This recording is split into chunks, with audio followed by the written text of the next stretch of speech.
Motherfucker, now you got my attention. I need to change a couple things, cause something is missing. And what if I was a lie? Tell you everything is fine. Every single fucking day, I get closer to the grave. I am terrified. I feel asleep and I will again. Just my car, just a feeling. Good evening. Welcome back to the Broadhurst-Watkins Sports Report. Sports in black and white. A presentation of the Not a Network Podcast Network. And you over there were not kidding when you said that I would appreciate these particular lyrics from Popular Monster by Falling in Reverse. You know me way too well. The specific line at the very start of that part of the bridge to the song there. Okay, motherfucker, now you've got my attention. Need to change some things because something is missing. Yeah, and believe me, if anybody knows anything about something like that, and based upon my adventures that I've been with, more details on Sunday, it's someone like me. But alas, again, this is your more family show of the Not a Network Podcast Network. Family-ish. Family adjacent, I believe, is a term that's been used. It was the title of the family. It was the title of the Nielsen ratings that we did. But yes, we will welcome you back to the Broadhurst-Watkins Sports Report. Sports in black and white, part 2. The all sports edition. And boy, we are not lacking for stories, as it's a wonderful time of year. We are treated to our first non-summer World Cup. Who are we? Well, I mean, for those who are welcoming back, but I guess for those that don't watch the football edition, I should tell you, my name is Erik Watkins, the man over there, my loyal friend and true, the DSDO with me on this wonderful sports journey, Harry Broadhurst. The voice of reason. Allegedly. All right, I mean, back to it. You do well in keeping me in check. And we already got, the most edgy episode that show has had. I mean, if you tune into the latest Nielsen ratings on YouTube, I don't think he's wrong in that. You'll find out why, too. But, again, it's a wonderful time of year, a plentiful time of year in the athletic realm, as we're being treated to our first non-summer World Cup. We've passed the food comas and the manic shopping of the Thanksgiving season, and as we edge towards Christmas, we edge towards crowning a winner in Qatar. We're down to the final 8 as we preview the World Cup quarterfinals. Hot tag. Ding. There you go. All right. This is where I take over for this particular portion of the show. Yes, we are down to 8 teams left in Qatar with a chance to take home the big globy looking kind of thingy, I guess, sort of ish. You know, it's funny that you had the original cup, Le Coupe Jules Rimet. Why did they never name this one? It doesn't have a name. It's just the World Cup trophy? Yeah. Well, I'd imagine it probably translates into whatever those words are in their respective languages. It is the international trophy of choice for all teams, international soccer related. All right, so as we talked about, we are down to 8, and there are still some massive, huge names remaining in this tournament. All of the marquee players, bar 1 or 2, adios, Torres. Mother prick. I warned you about Morocco. North African teams, this is their turf. And this is... Ooh, give me a ding. Oh, please hold. An early bit of gimmick and fringery here. Morocco becomes the first African team to reach the quarterfinals since Ghana in 2010. What could have been for the Black Stars. What could have been. All right, so back to it. Yes, we are down to 8, and as I said, we are loaded here. Despite the downplaying of it being such, you could make the argument that all eyes are on your first quarterfinal match when Argentina takes on the Netherlands. As much as VVD tries to say that it's not, okay, I'm going by the bracket, not necessarily the kickoffs. If you want to do the kickoff time, then you can give those once we're done. Because I'm going by the way we predicted the bracket on the All Sports edition last week. All right, continue. Despite VVD saying as much, you could definitely make the argument that to the most casual of soccer fans that only know the big names, this is Lionel Messi versus Virgil van Dijk. The best scorer, arguably, of our generation against the greatest defender maybe ever in professional soccer. And I mean, you look at these teams' approaches. You have your standard sort of talismanic Messi, Di Maria, McAllister approach in the Albiceleste. Whereas for the Orangi, Louis van Gaal returning to his rightful place behind the bench, abandoning what some would say a bit of the total football philosophy, sticking with the rigid 3-5-2, but damn if it ain't paying off in spades. I mean, we've seen this matchup throughout the decades, lest we forget that incredible final with Johan Cruyff in Argentina back in 78, 1990. I mean, this is a matchup loaded with history. On the other side of that half of the bracket, you have, how was it phrased? Something bonita. What's the word for game in Portuguese? Jogo bonito. Jogo bonito, the beautiful game. And boy, was it ever on full display against South Korea. As the Brazilians danced their way to a 4-1 victory to reach this part where a lot of people, both of us included, thought they would be playing Japan. Instead, on PKs, it's Croatia as the opponent.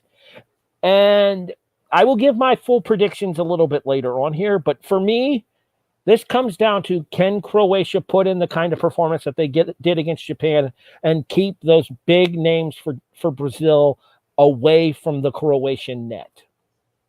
South Korea struggled the entire game defending Brazil. Japan and Croatia were back and forth up and down the pitch, but when it mattered most, the Croatian goaltender and the Japanese goaltender came up huge in regulation, only for the Croatian goaltender to come up massive in the PK, saving 3 of the 4 that he faced. All due credit to Croatia in the Samurai Blue, and to the Japanese credit, penalties being that deficiency, but hey, third major tournament in a row that they've been eliminated on penalty kicks. This is something that I think that they would definitely going towards the Asian Cup would stand to work on, because the level of talent that they're now producing, as I've mentioned before, your big names playing for some Bundesliga sides. I always say with certain teams can build off of this, man, they were nearly partying like it was 2002. And there's a lot of bright things for this team ahead. On the other half of the bracket, you have the biggest upset of the tournament as Spain is out, having been eliminated in PKs by Morocco 3-0. Yes, you heard that correctly. Spain did not score in penalties at all. And my World Cup champions are eliminated. ¿Qué quiere decir son of a bitch in español? Hijo de puta. Hijos del putas. Sons of bitches. Not me having fond memories a la 2014. Andres Iniesta, I haven't been mad at you for 8 years. I still ain't mad. Am I? On the other side of that half of that quarter of the bracket, we saw Portugal advance, and God, did they look good in a 6-1 romp over Cameroon, or excuse me, over Switzerland. Yeah. Ding.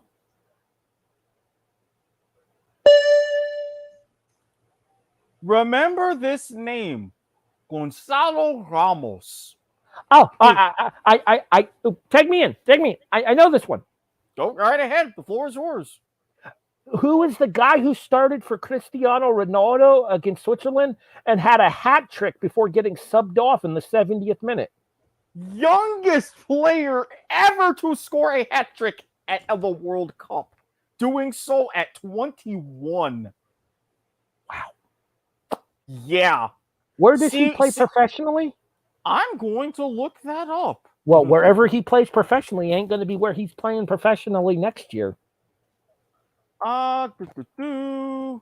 Somebody's about to back up the Brinks truck. Oh, yeah. Benfica, enjoy him while you can. Hasta la bye-bye. So that sets us up for Morocco versus Portugal. And if the Portugal that showed up against Switzerland shows up against Morocco, oh boy. Yeah. Cristiano Ronaldo, I love you. I'm going to miss you from United. To quote Nick Cannon, as he says to Dr. Ken Jeong on The Masked Singer all the time, sit your ass down. You are just fine on the bench. You're good. You're good. Hit the ding again for Ronaldo, though. He did manage to do something this year that had never been done before. Became the first player to ever score goals in 5 different World Cups. A wonderful achievement, and I believe his World Cup tally is up to 9 now? I think you're correct, putting him 2 behind the all-time lead, if I'm not mistaken. I thought, no. Well, maybe 2 of the all-time lead for Eusebio for Portugal, but, he would have a ways to go for the all-time. No, I meant for Portugal's national team, I believe. I believe the all-time record is 11. I think they talked about that on the Fox broadcast. Yeah, Eusebio, if I'm not mistaken, from the 60s. Believe you are correct. Okay. Pull up Jonathan's comment again, because that is your other quarterfinal matchup. Jonathan says that I'm looking forward to England and France personally. And in my opinion, this match right here, either this match right here or Argentina-Brazil, spoiler alert, I guess, is going to produce your World Cup champion this year. I'm not going to say the champ, but everybody knows exactly where I'm going with this. The fact that you're getting Raheem Sterling back, had to go back home to England, take care of a situation, an unfortunate robbery at his house. They've made arrests. They've got the people in hand. He's heading back to Qatar. May not be ready to go. Timing's going to be a little bit tight, but he's coming back to the camp. I honestly think with the kind of firepower, again, that England has, this is going to be another one of those up-tempo games. And when you're going up against one of the old enemies, you still can't count out the 3 Lions. I was going to say, I don't think this is a game where England's going to want to sit back here, because if England sits back defensively against France, they're going to get burned. Mm-hmm. Look at the performance that Kylian Mbappe had in the round of 16. Exactly. You've got Mbappe, Giroud, Griezmann, all 3 of them fired on cylinders. Mbappe stepping up because, hey, he's got a big deal looming within the next couple of windows. Mbappe scored twice. Olivier Giroud scored the other one in a 3-0 victory for France, I believe. Yeah, they had that. 3-1 actually against Poland. Late score by Poland, that's right. Mm-hmm. Lewandowski on the penalty kick when the French goalie moved the first time and they had to re-kick it. Yep. Bingo. So that takes us to our quarterfinals, as we've talked about here. It is Argentina versus the Netherlands. I'm taking Argentina here. Same. Brazil versus Croatia. This is going to get ugly. I'm taking Brazil. Sorry, Luca. Your time is done. You're going to fall short yet again. Nothing to be ashamed of, though, but Brazil, with Neymar back, they're dancing to the semis. Portugal versus Morocco. I underestimated Morocco against Spain. I'm going to underestimate them again here. I think Portugal knocks off Morocco. I had Morocco beating Spain, but I had Portugal beating Morocco. Again, with all the issues with CR7, the initial reports say he wanted to leave, the Portuguese team denying it, flying so fast and loose, dancing like they did during all the way up to an upset loss in 04. Come on. Eso seleção portuguesa. The matchup of the quarterfinals is clearly England versus France. I say the English win 2-1. What did I say at the beginning? What did I say at the beginning of the tournament? You may be hearing a certain chant starting in a couple of days' time. 3-2, 3 Lions win over Les Bleus. The semifinals will happen before we are back with you. I stand by my original prediction, Argentina over Brazil. I will take England over Portugal in the other semifinal. Said it before, saying it again now. Brazil, Neymar, Richarlison, Alisson Becker. I do love me some Alisson. They will one-up Lionel Messi in revenge for La Copa America.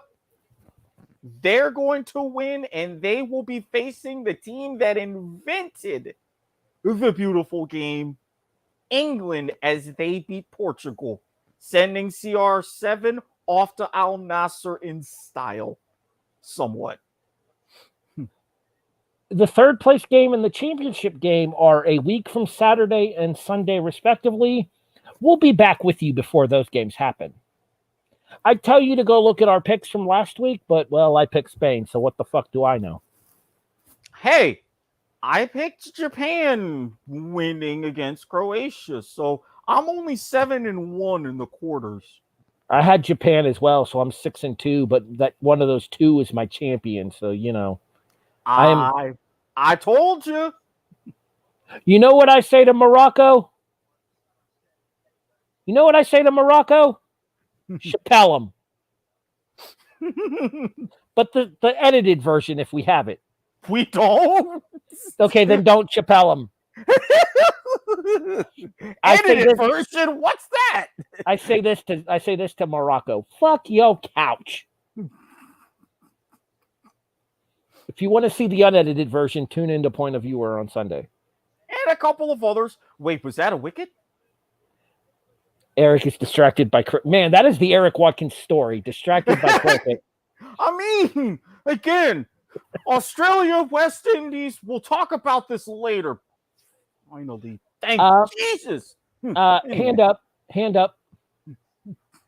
Other right hand towards the end of the screen. Tag out. So, we mentioned with this tournament all of the issues and controversy with Qatar. Everybody's talking about the fates of like your Lusail Stadium, the other stadium. When is Stadium 974 going to be demolished? Qatar decided they're not done yet. That's the one that they made out of the shipping containers, right? Correct. They're not done yet. As they've got some big plans. They're like, the World Cup isn't enough for us. We want more. We want to host the Asian Games in 2030. We'll do even one better. They haven't been on the 2036 Olympics yet. Why not us? I'll tell you why not, because you're going to run into the same damn problems that you would have run into had you held the World Cup in its proper time slot on the calendar. Yeah, we're not having the Summer Olympics in fucking November. Yeah, I mean, okay, August, you may get some respite, but I mean, looking around, the desert still gets pretty damn hot in August. No, and here's the thing here. Let's look at how horrendously botched their handling of this World Cup has been overall in general as well. With the ticket sales issues and with the alcohol sale issues and with the way that the players have been housed and the fans have had to travel to other cities to stay before and having to go to other cities in order to get the tickets for the fucking games because the tickets that were printed out weren't proper tickets and seating. Other cities to get the tickets, staying in other countries while the tournament is going on. And you really think that this country has the infrastructure for a Summer Olympics? Get the fuck out of here. Yeah, IOC, you know what to tell them no, and you know why to tell them no. Why? Because fuck them, that's why. More to the point here, they've already bought one major championship. Are we really going to allow ourselves to stoop to the depths of allowing them to buy a second? Yeah, we probably would. I'm about to say, it is normally I say no, but it is the International Olympic Committee we're talking about here. They probably would. Yeah, and the fact that Qatar doesn't mind spending $220 billion for this one. It's that Middle Eastern oil money is what it is, man. Well, I mean, you see how many prestigious football teams they're buying. Of course, boy, things are going to be different once we keep going through climate change. As far as the whole Qatar hosting a Summer Olympic, no. Qatar hosting a Winter Olympics. I'd love to see them try, but no. Speaking of the Winter Olympics, however, what's that I hear? Is that what I think it is? I hear a sound off in the distance. Segway! So we all know, as we gear towards this next round of Olympics, Les Jeux Olympiques in Paris 2024, Milan Cortina in 2026 for the Winter Games, 2028, potentially cricket in Los Angeles. 2030, though, question mark. And a bigger question that the IOC is looking at, as they will most likely make an announcement for the 2030 Winter Games in 2024. They see what's going on. They see what's going on in the Arctic, the Greenland ice sheets, sea rise, having the hottest temperatures on record, some of the hottest years ever. They see climate change. So, to avoid another Beijing, where you have to manufacture and bring in tons and tons of snow, the IOC is looking ahead. But there's a catch. They want to keep a natural environment. So, they want cities with temperatures that will average at or below freezing to be eligible to host. As Harry pointed out, that narrows your list down significantly. There's already 3 big names in mind. Sapporo, Japan, who hosted the Winter Games in 1976. Vancouver, British Columbia, who hosted the games in 2010. What about Nagano? Because didn't Nagano have the Winter Olympics in '98? Yes, they did. Nagano hasn't been mentioned as far as Japan. I think with Japan, the Japanese government and the Japanese Olympic Association preferred Sapporo over Nagano. I just specifically remember Nagano hosting the games because I used to have the video game, the Nagano Olympics. Oh yeah, not to mention, I still, as a kid, remember UPN's slogan, "Just said no to Nagano." Yeah, where is that network today? But I digress. Part of the fluctuating and potentially folding CW. Oh, potentially nothing. Yeah, they're gone at minimum total revamp. Killian is better beer than Sapporo, but again, that's another issue. But there was another host way back yonder in 2002. Yes. Does a basketball team that one of us likes happen to play there? Yes, they do. Well, you're in Florida, so it's not yours. No. So that would mean it would have to be Utah. Pick me. I'm ever so smart. Harry? What is Salt Lake City? Correct. All right. So Salt Lake City, originally Vancouver, but the provincial government of British Columbia decided to pull out. And Sapporo, your three main, the rumblings, the talking points, the candidates for the 2030 games. But not just the 2030 games. Well, I don't see it being Salt Lake City, if only because 2028 will be in Los Angeles, and that's too close geographically. And you're correct. They've actually said they would prefer to host in 2034 to get separation from those games. Right, just because they would be compared significantly to the summers in Los Angeles 2 years prior. Right. However, that's probably not going to be Salt Lake City's only bite of the apple when it comes to hosting winter games. Go back to that requirement, maintaining a temperature at or below freezing. Planet's getting warmer, folks. Shit's going to be hitting the fan. The list of cities that will have that requirement is narrowing rapidly. So, the IOC, in their wisdom, they've thought about it. If we can only have a few cities to host, why don't we just go ahead and rotate amongst hosting them? So well, I don't necessarily think that it's a few cities, though, and here's my issue with this plan. I think that it's a couple of countries that maybe have this kind of climate, the kind of climate that you would need in order to do this. Your obviously the mountainous areas in America, Canada, Norway, because remember Lillehammer in '94. Yep, right as the Olympics changed schedule after Albertville in '92.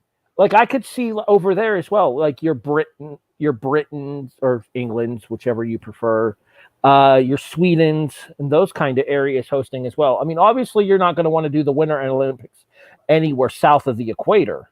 Right. But you would still have various options in other countries besides specifically going to a couple of specific locations.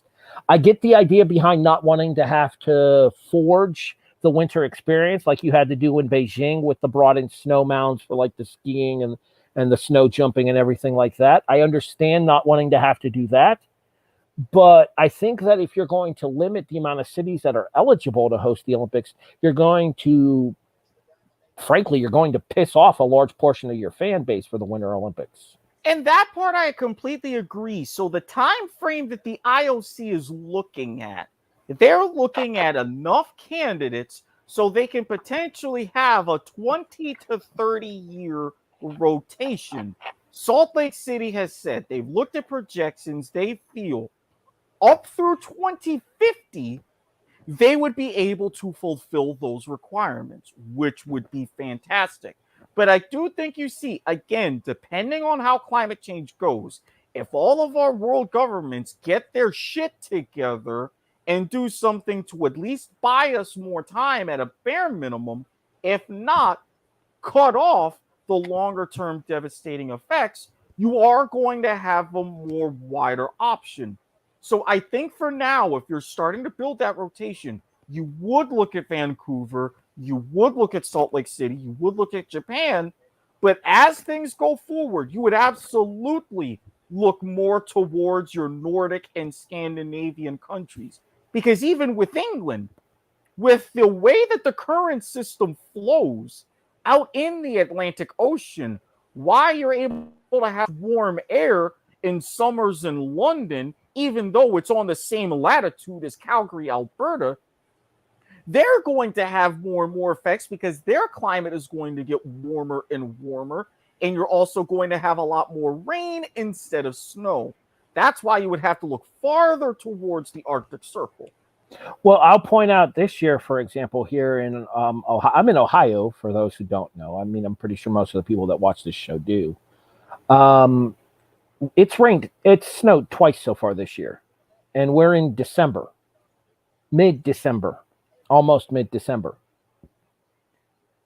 One major snowstorm thus far, and that major snowstorm only lasted for like a day.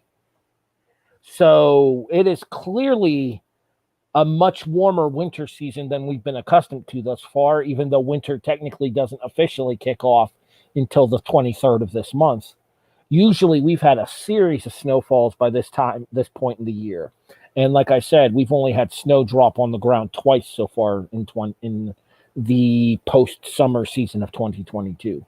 And you even look at situations like with what happened in Buffalo, like what they're talking about now with the next Greenland block causing another snowpocalypse through your northern states. That's something to potentially keep an eye on. But if you would still have some of those, even with the melting Greenland ice sheet, now you have your northeast coast and going up to, again, more of an Arctic rim.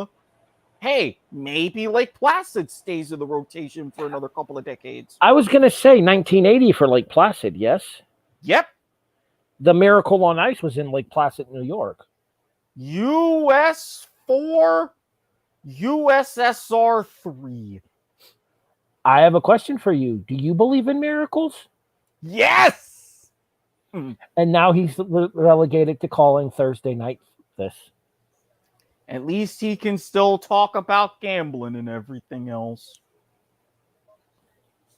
It'll be interesting to see where the International Olympic Committee goes with their decisions about as far as the Winter Olympics goes. I do think keeping the Summer Olympic Games away from like these, and forgive me for the way that I am phrasing this here, the Arabic countries, those closer towards the desert, your Qatars, your Egypts, your Morocco's, your countries in that general vicinity there, going towards the European deserts and towards the Asian deserts. You can't do it over there just because of the climate over there. No, I mean, as is, you're talking about, yes, while not peak summer heat, 120, 125 degrees. If you're looking at it August, still 110, 100, 105. That is just not feasible on the human body for longer periods of time. It's asking for athletes to drop dead during the Olympics is what it's asking for. Exactly. Especially for people that are trained, who have trained their body to be ready for a certain expected kind of climate that you would get at these games. 80s, 90s, sometimes into the low hundreds. I mean, that happens. But if you're going to subject them to extreme heat with the cardiovascular output that is necessary for these kind of events, it's asking for tragedy. Shall we move forward? Yes, we shall. And in hockey, they call an assistant apple. And, hockey being one of the top of winter sports. And we're discussing miracles. A big matchup for the New York Islanders. Yes, John. Against those number 1 Devils. Well, that's your matchup coming up. Number 2 Devils. Boston's technically number 1 in the Eastern Conference right now. They have the tiebreaker on fewer games played, but number 1 in the Metropolitan, number 2 in the Eastern Conference. Mm-hmm. We actually worked that out before the show started because he and I were planning for this particular segment. Exactly, because again, around these parts, it's not just on parallel convergence where we do the math, because we did the math. In addition, we also played the opponents. Yeah. Now, give your Red Wings credit. Y'all are on a much better pace than anybody expected of you this season. My Panthers can't quite say that. Not that I'm mad. You're just disappointed. A little disappointed, but again, it's early doors. We're not even at Christmas yet, let alone the All-Star break. Yeah, no. All-Star break usually happens right around my birthday, actually. Just, Barky, please, get well soon. We still need you out there. So, for those of you wondering where this particular rambling bit is going, tonight was ESPN Plus's Hockey Night in America. And normally we would take this opportunity to cover hockey, but since it's a BWSR night, we covered the Thursday night football game between the Raiders and Rams, which ended up with quite the finish. Go check out the earlier episode of the Broadhurst-Watkins Sports Report. Sports in black and white. Here on all of these same affiliates, twitter.com/notanetworkpods, twitch.tv/AWP podcasts, new name coming next year, youtube.com by searching for the Not a Network podcast or by searching specifically for the Broadhurst-Watkins Sports Report. Well, as it turned out, earlier tonight, our teams were playing each other as well. It was the Detroit Red Wings at the Florida Panthers. In case you can't tell, it didn't end well for Detroit tonight, as Florida picked up a 5-1 victory over the Red Wings. And boy, did we need those 2 points. And that regulation dub, only our 12th of the season. But, again, early doors. Upon checking the standings, however, if the playoffs were to start today, Mr. Watkins, we did the math. Oh, now I got to bring back up. Yes, I'm bringing it back.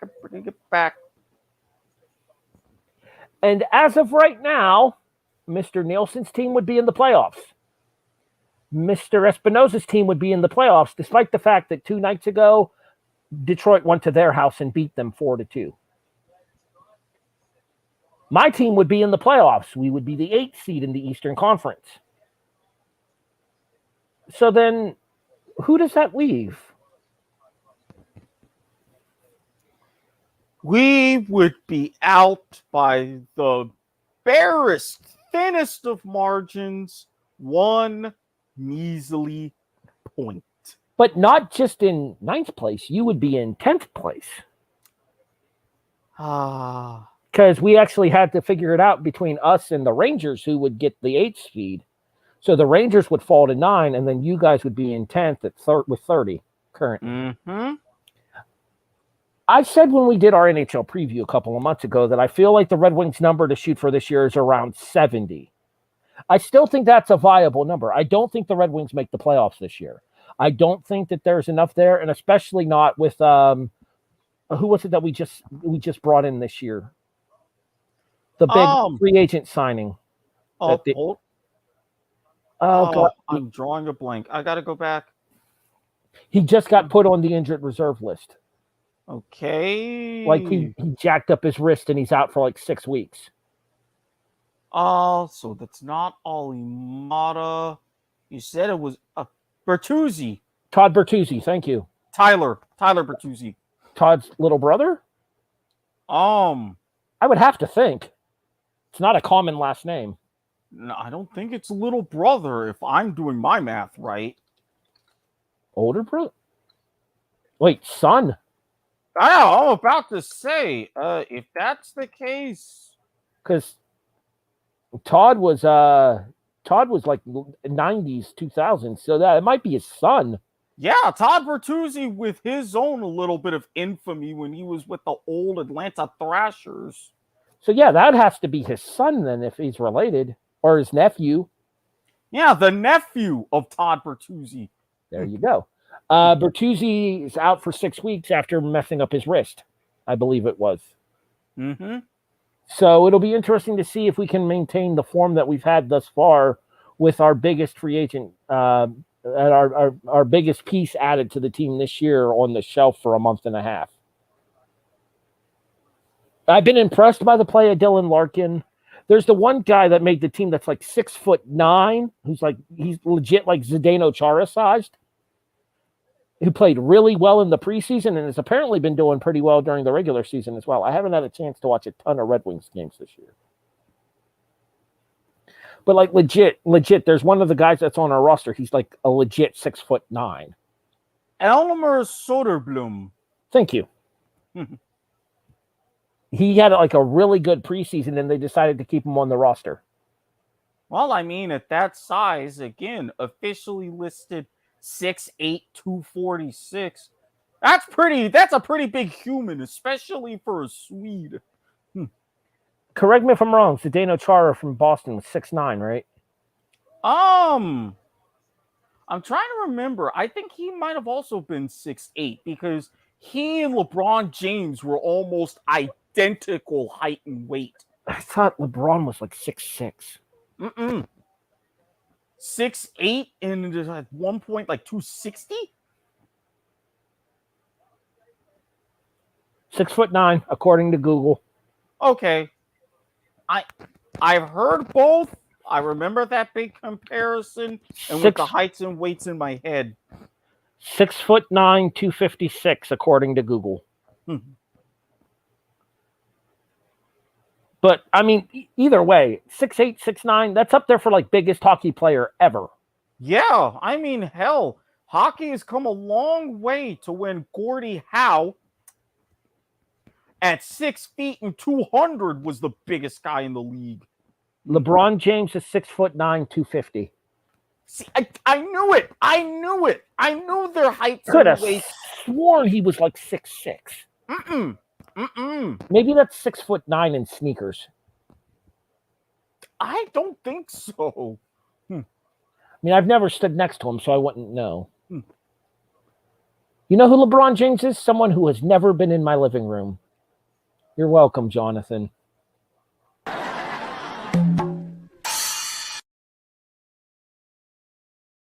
Have a living room. I live in a studio apartment.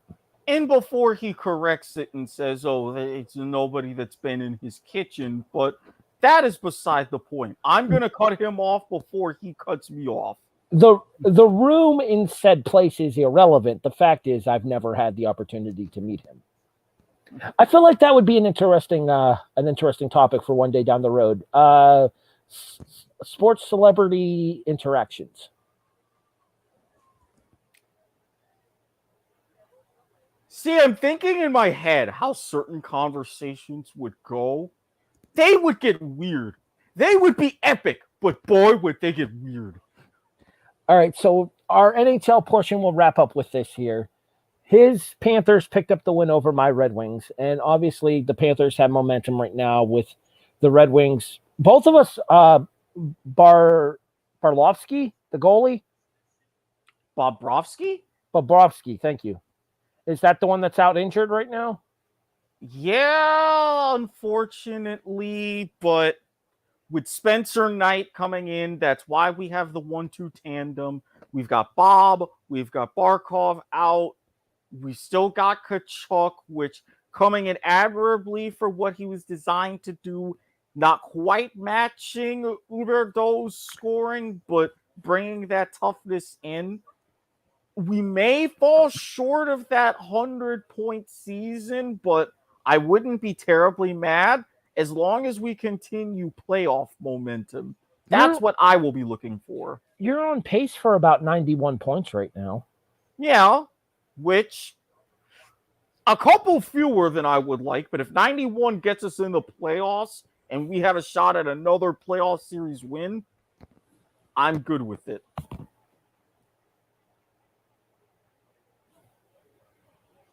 Sorry, the ghost of Denny Green was in my headset there. Playoffs? Oh, that's Jim Mora Jr., excuse me. Isn't he also no longer with us? Well, I know Jim Mora Jr. I think Jim Mora Sr. Now I gotta look at this up. All right, while he looks that up, we move on here. So, nope, he's still around. Okay, well, he too also says playoffs. We're talking about playoffs? All right, moving forward. That takes us through hockey, soccer, football, depending on who you ask. Don't get us started. There's already a commercial about that. Winter Olympics. Yes, Peyton Manning's in it. More on Peyton Manning next week on the Broadhurst-Watkins Sports Report Football Edition. I think that takes us to baseball.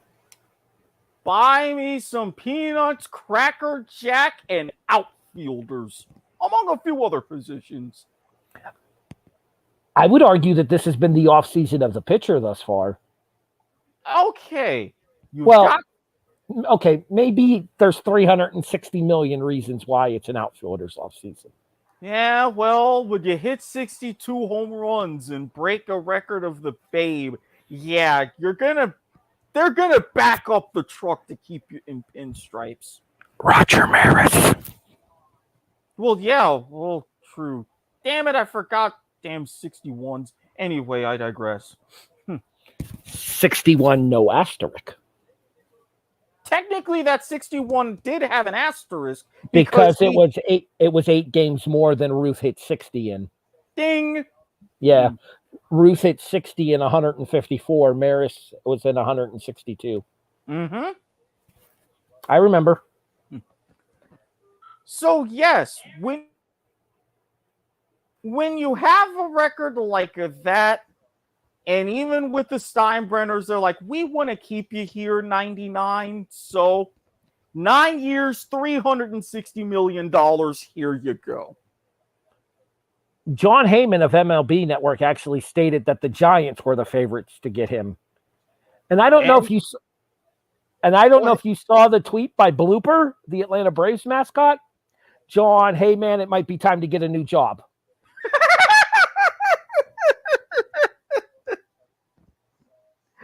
That's a good one. Credit to Blooper for that one. Blooper don't give a fuck.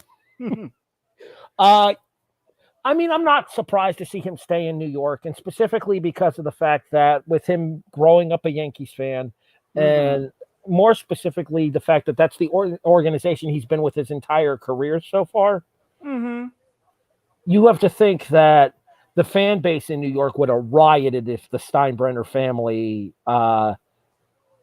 Hal and his sister, I forget the sister's name.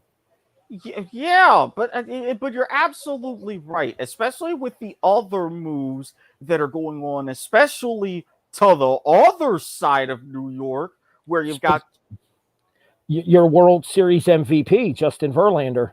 2 years, $86 million to go ahead and, well, meet the Mets and be a Met. Step on up and beat the Mets. Well, that's what Atlanta did last year. and then the Phillies beat all of us. Phillies. Hey, look, as someone who crashed out after a 100-win season, I feel your pain. You have no idea. Ours was only a 97-win season, but it still hurt not being able to defend the title. And then the fact that the title went to the Stros. Ick. Wait, no. No, this year you also won 101. Oh, wait, was it 101? Oh, yeah, it was 90. It was 94 last year. That's right. It was because 101 for us, 100 for the Mets. No, they also had 101, but it was tiebreakers and whatnot. We had the better head-to-head record again. That's right, because of the sweep the last weekend we played them. That's right. My bad. You know why the Mets signed Verlander, though, don't you? Because they lost Jacob deGrom? 7 years to the to the Texas Rangers. Somewhere, the not New York Yankee fan, Sean Garmer, is happy about the fact that deGrom is a Texas Ranger. I mean, they're happy all they want, and I know a couple of Rangers fans. It ain't going to help you win the West, though. No, that's still Houston's division. Mutter, banging on trash cans, mutter.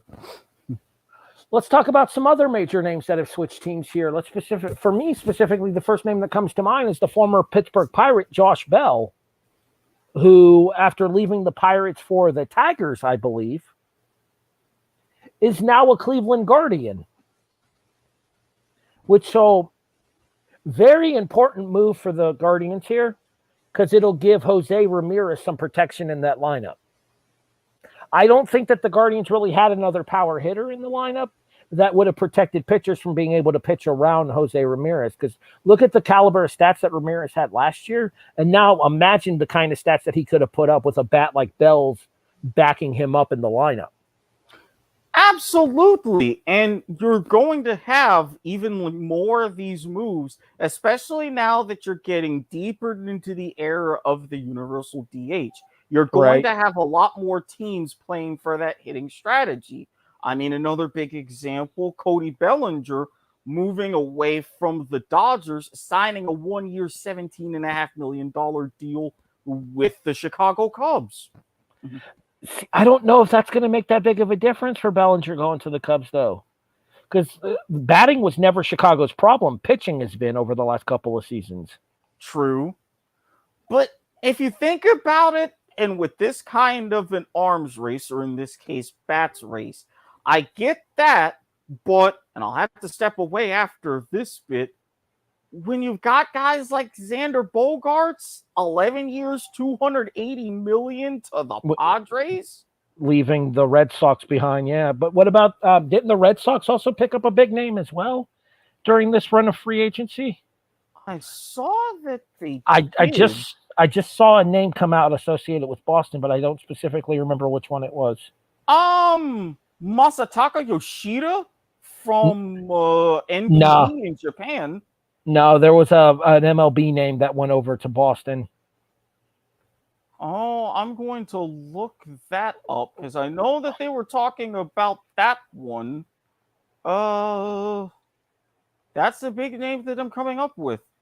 All right, I'll have to look at ESPN for the free agency signings here, but yeah, the hot stove meetings and the beginning meetings for the winter meetings, and then the free agency involved therein has been heating up in baseball there. But baseball is not the only sport heating up right now. We'll come back to this in a few seconds once Erik gets back. But we're going to do a quick hits bit here, where me and Erik both pick a story of our own. Oh, you're back quick.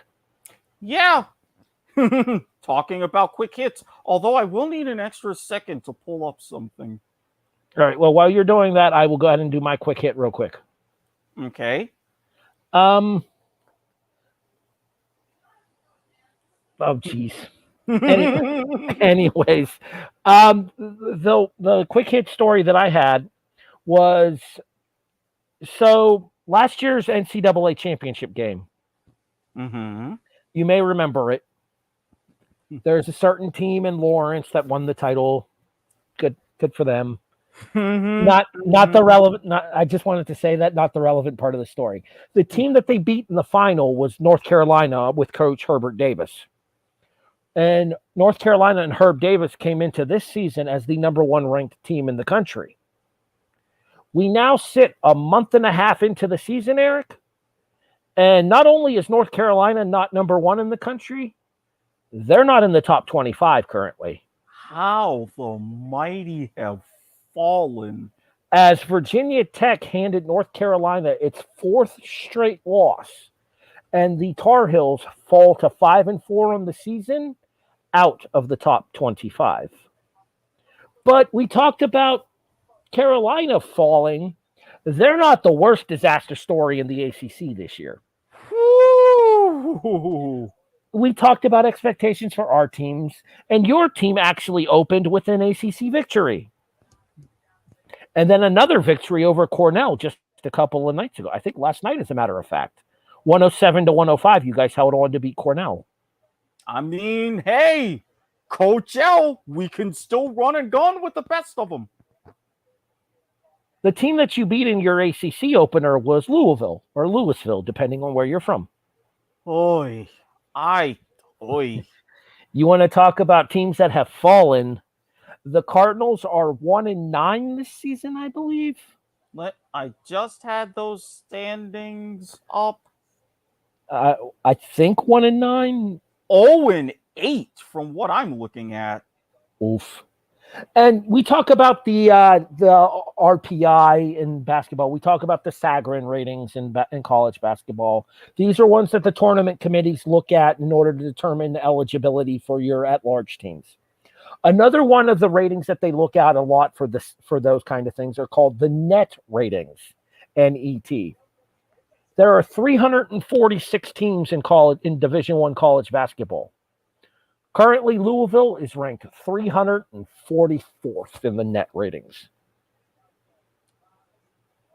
The fact that we went to Louisville, the KFC Yum Center. Yeah. 80-53. God damn. I saw that score and I'm thinking, okay, there's got to be some kind of error, some kind of glitch. No.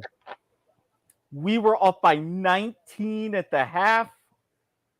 Jordan Miller had 14. Norcad Ovier had 12. Wow. Just wow. Hello, Iona University. You guys want a Patino? Oh, you want our Patino back? I don't know about that. Does your campus still have strippers? It does? Oh, well, I'm sorry. Wait. Let them know. Wait, before you hang up.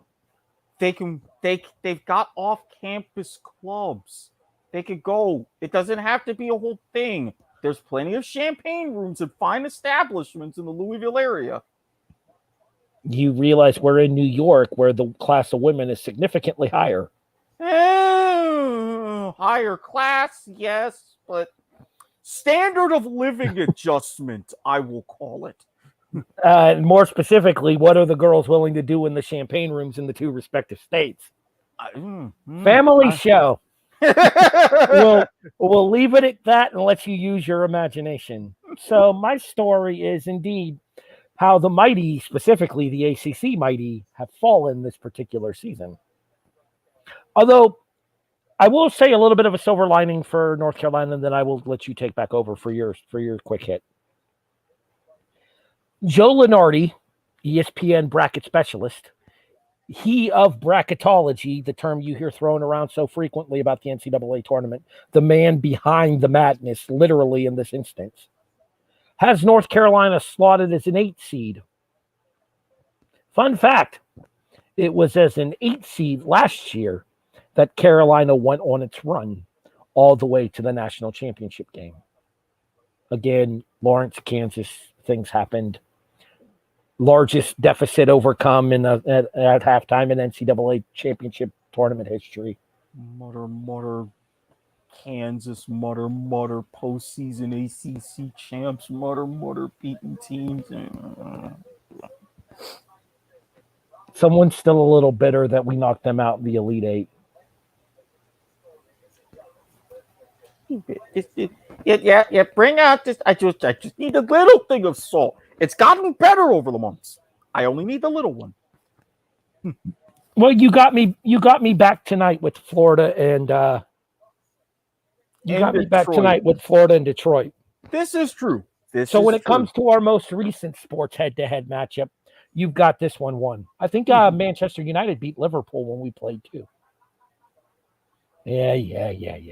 Champions League, we coming back. Ten Hag, Eric's at the wheel. Don't count Liverpool out yet. That's all I'm going to say. All right. I saw your little YouTube thingy. I can tell that there's a whole bit planned here. So go ahead, take the screen. I'm going to go find some aspirin for my ankle because it's killing me.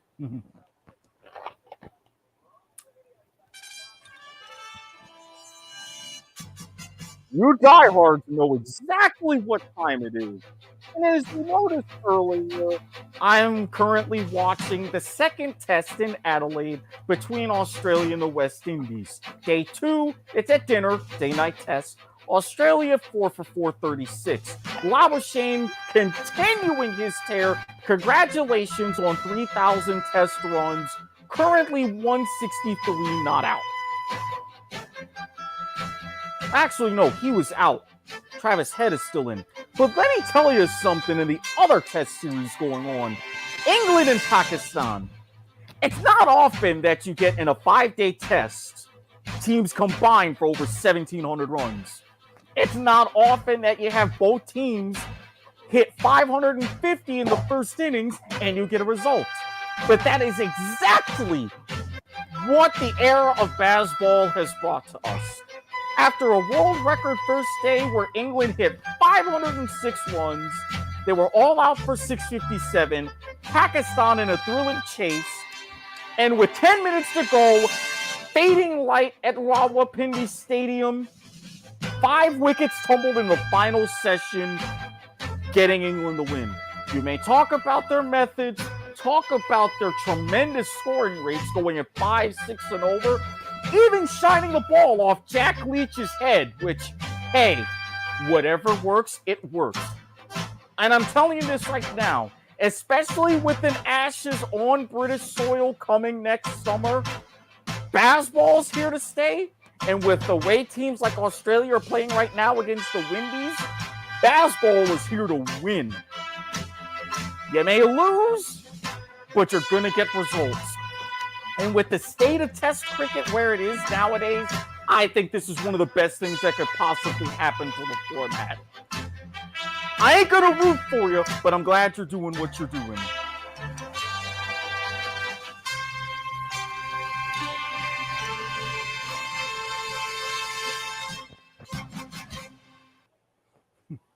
Your timing was impeccable there. What can I say? I have a knack. The goddamn professional Erik Watkins, apparently. Step aside, Paul Leeser. Jesus. All right, anywho. So that brings us to our final story of the evening. And obviously the one that is capturing the most attention currently within our current sports landscape. Human interest story. Basketball story. Drugs and alcohol story. Political story. Let's call it for what it is as well. Brittney Griner is coming home. Literally in the air as we speak. As I understand it. Having been traded for a Russian arms dealer, the proper name, his full name, given name, I don't remember. I do remember saying it. But we made the comment that the comment that was made in the article that I read said, internationally known as the Merchant of Death. Victor Bout? That sounds right, yeah. Mm-hmm. Basically, he sounds like a Blacklist villain. And if you don't know what the Blacklist is, Netflix. So Brittney Griner is on her way home. Congratulations, I guess. I mean, I'm happy for her family. I am. Her wife, Sherelle, I'm happy for her. Mm-hmm. You want to know my honest opinion on this here? And we've talked about this before. This should have never been an international problem in the first place. Completely agreed. You cannot break another country's laws that you know are in place and then claim political, what was the official phrase for it? Political prisoner? Yeah. If it was an everyday person, Erik, if I go over to Russia and I have hashish oil in my suitcase, ain't nobody going to give a fuck about me. Exactly. I mean, you know, if I were to go over there, say, next 3 sentences redacted, I find myself over there for reasons redacted. And I go over and I happen to have a little bit of shake on me or stuff, what have you. Family show. Yeah. They would go ahead and, hey, if they wanted to reinstate the gulag, especially with what's going on over there, that's well within their system and within their rights. I would have my family fighting for me. I would have maybe a few others, but that would be it. I get that you're in the situation with the political climate and with hostilities to the United States. I get that entirely. But even more to the point, and we talked about this in a different way last week when we talked about the WNBA and how they have their player revenue distribution. I have said this multiple times. It shouldn't have been in a position to where you even get this far. No one, especially the caliber of athlete we have in the WNBA, should have to go and play in places like Turkey and Russia and whatever in the off season just to go ahead and make ends meet.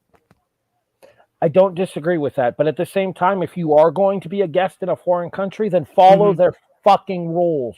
True. And I get, you know, with permissions and everything else, especially with doctors' advisories, I totally understand. Their doctors aren't our doctors.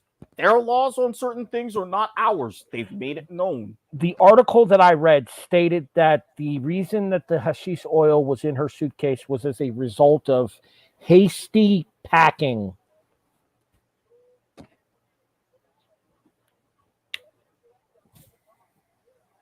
Really? Really?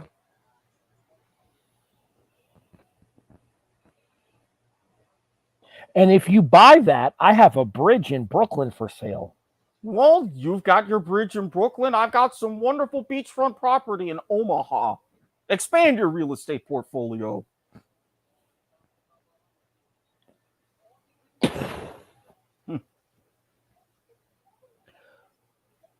It comes down to this. If you can't do the time, don't do the crime. I'm not gonna sit here and cry victim for Paul Whelan because I don't know the story, and I don't know it. I don't know enough about the story to advocate on his behalf, and I honestly don't know if he did what he's being accused of. And if he did, then that is a decision that Mr. Whelan made. That and choices have consequences. From everything that I have heard, he hasn't. But I would have to dig even more into it as well. Specifically look at those last three words that I just said there, though. Mm-hmm. Choices have consequences. Absolutely. And if you're not a WNBA superstar in quotes because of the status of the WNBA here in the United States, it is what it is. I'm not saying anything that most people don't believe to be true anyways.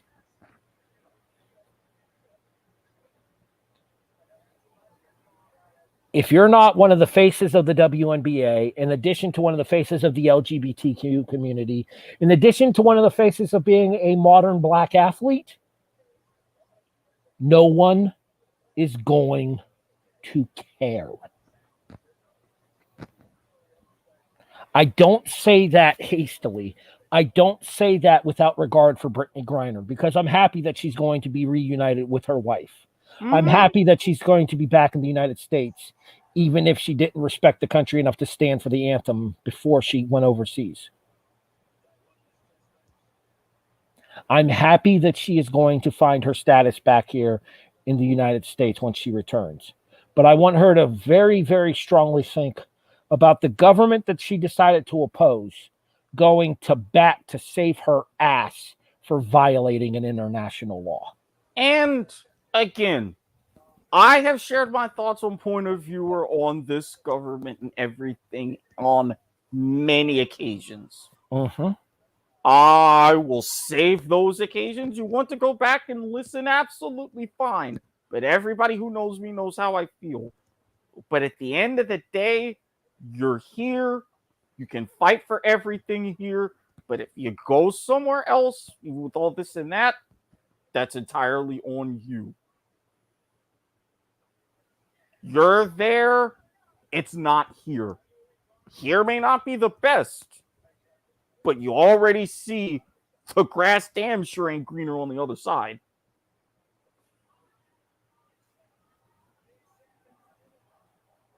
Simple as that. You can choose to protest. I have nothing against protests. We've talked about this many times in the past. Yeah. I have nothing against using your voice to stand up for what you believe in. Mm-hmm.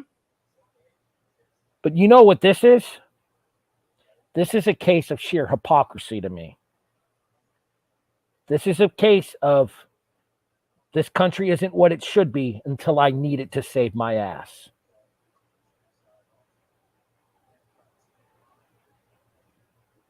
I want you to think very strongly about the freedom you're coming back to, Miss Griner. And I want you to do us all a favor and never take that freedom for granted again. And especially for what your players are doing for you and will help you so that way you're not in this situation again. You want a role model in the WNBA? Don't look to Brittney Griner. Look to Kelsey Plum.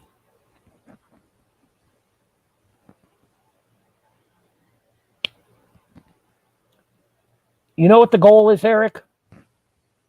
And I've heard this stated many times. You know what the goal of life is?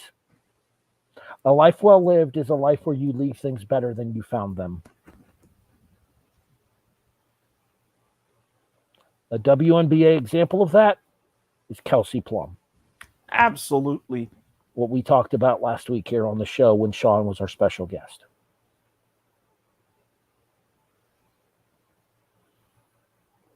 That's all I got. Well, as we say on a few other shows, that's it. That's the show. Thank you for listening. We thank you for watching. Be it on Twitter, twitter.com/NotANetworkPods, Twitch, twitch.tv/AWP Podcast, name change forthcoming, YouTube by searching for the Not a Network Podcast Network, or specifically for the Broadhurst-Watkins Sports Report. Sports in black and white, but don't search for that. Handle change also forthcoming in the new year, as well as something that we've mentioned offhand that we've been teasing. I'm told the producer's producing a few things behind the scenes over the next few weeks, so definitely stay tuned for that. You want to hear me and my tweets, where I'll probably be tweeting about the next session of Australia West Indies at Squid Sports Head.